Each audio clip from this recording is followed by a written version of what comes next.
शाबा dairy में एक लड़की की हत्या कर दी गई जिसकी उम्र महज 16 साल थी और इसमें एक के बाद एक कई किरदारों का नाम आ रहा है। एक किरदार है नाम झबरू उर्फ अजय, या कह लीजिए अजय उर्फ झबरू। लोग ये कह रहे हैं, मेरी कुछ नाबालिग बच्चों से बात हुई, उनका चेहरा हम नहीं दिखा सकते, उनका ये कहना है कि झबरू की मुलाकात 10 दिन पहले उस लड़की से हुई थी। दिन पहले से वो नहीं हुई है, वो मेरे पास 27 तारीख को आई थी।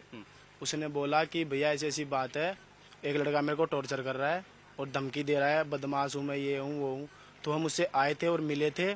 उससे ओनली मैंने यही बोला था कि भाई लड़की को तुम क्यों टॉर्चर कर रहे हो, बात खत्म करो यहीं पर ही। इतनी बात करने के बाद हम वहाँ से आ गए थे। तो फिर अगले दिन उसका मर्डर ही करा उसने, यही बात थी। हाँ, जब उसका मर्डर हुआ, उसकी जान गई, उससे पहले आखिरी बार आपकी बातचीत उस लड़की से कब हुई थी? आखिरी बार सर कोई बातचीत, मेरी कॉल वगैरह पे कोई बात नहीं हुई, वो फेस टू फेस आगे मिली थी। 27 तारीख को आपकी बातचीत हुई थी? हाँ जी। कुछ करीबी लोग हैं लड़की के और जो साहिल था जिसने हत्या की, उन दोनों करीबी, उनका ये कहना है कि झबरू और साथ में एक लड़की जिसका नाम बताया जा रहा है, दोनों मिलकर धमकाने के लिए साहिल के पास पहुंचे। धमकाया किसी को नहीं। अब देखो ऐसे फंसाने के लिए तो दुनिया बातें बनाती है कि हम मर रहे हैं तो इसको भी मरवाएं। ठीक है, ये तो दिल्ली की रिवाज है, एक मर रहा है तो दूसरे को लेके डूबे हम। ऐसा कुछ नहीं था, हम उससे मिले थे। वो यहाँ पे 15-17 लड़के लेके खड़ा था, तो उसने मोस्ट वांटेड भी बताया मेरे को। मैं मोस्ट वांटेड होता तो मैं गलियों में नहीं घूमता, भी मैं यहाँ पे नहीं आता, मैं अपना अंदर ही रहता, भागता कहीं। ठीक है, मैं अपना काम धंधे वाला आदमी, अपना काम धंधे से ध्यान रखता हूँ बस। साहिल से पहले कभी आपकी बातचीत थी, परिचय था? पहले कभी बातचीत नहीं थी, बाकी यहीं पर ही घूमते रहते थे, मिलते थे बस। साक्षी से जो लड़की थी जिसकी मौत हुई, हत्या कर दी गई, उससे कोई बातचीत पहले हुई? उससे मेरी कोई बातचीत आज तक भी फोन पे बात नहीं हुई थी मेरी, परसों तक भी। तो वो 27 तारीख को फेस टू फेस ही मिली थी। 27 मई? हाँ जी। तो फिर उसके बाद 28 तारीख को उसका मर्डर ही कर दिया उन्होंने।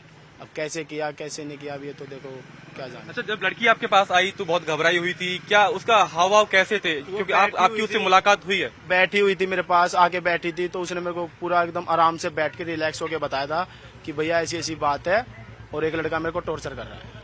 मगर भाई कोई बात नहीं, चलो कोई बात नहीं, चलते हैं। तो वो लड़का यहाँ पे खड़ा था, तो हम आए थे, हम 3 ही आए थे। अगर जो हम मारने धमकाने उसको आते तो मैं भी उसकी तरह गैंग लेके आता।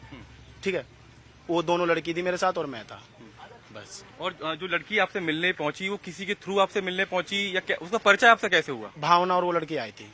भावना मृतका को आपके पास लेकर पहुंची थी? हाँ, भावना मेरे साथ की लड़की है।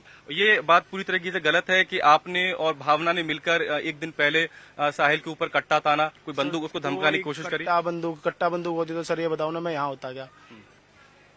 अब उसके पास चाकू था तो उसने चाकू उस लड़की को मार दिया। मेरे पास कट्टा बंदूक होती तो मैं भी मार सकता था उसको वहीं। ये तो बात है, धमकाता क्यों मैं? और धमका तो सर है भी नहीं, उसको कोई बात ही नहीं हुई ऐसी कोई। ये सब तो साहिल ने क्यों मारा, लड़की को मारा क्यों आपने? क्योंकि उस लड़की से भी बात की है और आपने साहिल को भी समझाने की कोशिश की। साहिल को गलत लगा हुआ उस लड़की के और मेरे बारे में कि कुछ गलत मैटर चल रहा है, हो सके ये गलत फहमी उसको हुई होगी, क्योंकि उसने आते ही मेरे को भाई ही बोला था और मैं उसकी मदद ही करना था। पर जो किसी की मदद करना गुनाह है तो आगे से नहीं करेंगे। आपने साहिल को समझाने की कोशिश करी? क्योंकि ये बताया करी थी कि भाई देखो, इसको लड़की को टॉर्चर मत करो, इसका पीछा छोड़ दो, अपना बात खत्म करो बस। उसके साथ 15-17 लड़के और भी थे, उन्होंने भी कुछ नहीं कहा, साहिल ने भी वहाँ पे कुछ नहीं कहा, तो हम आ गए थे घर। मृतका जब उस गली से गुजर रही थी तो उसने फोन करके उसको बुलाया था या उसका डेली रूटीन था वहाँ से आना जाना, तो उसने घेर के उसको मारा? अभी देखो इस चीज का तो मेरे को पता नहीं उसका डेली रूटीन था क्या था, लेकिन सुनने में ये आई है वो फ्रेश होने के लिए गई थी, यहीं पर ही शौचालय है, उसी शौचालय में फ्रेश होने के लिए गई थी और वहीं पर उसको वो लड़का भी मिल गया और उसने ये काम करा। एक नाम आ रहा है नीतू का, नीतू को कब से जानती थी मृतका? अब ये तो पता नहीं सर, वो सुनने में भी आया कि नीतू के साथ ही रहती थी वो।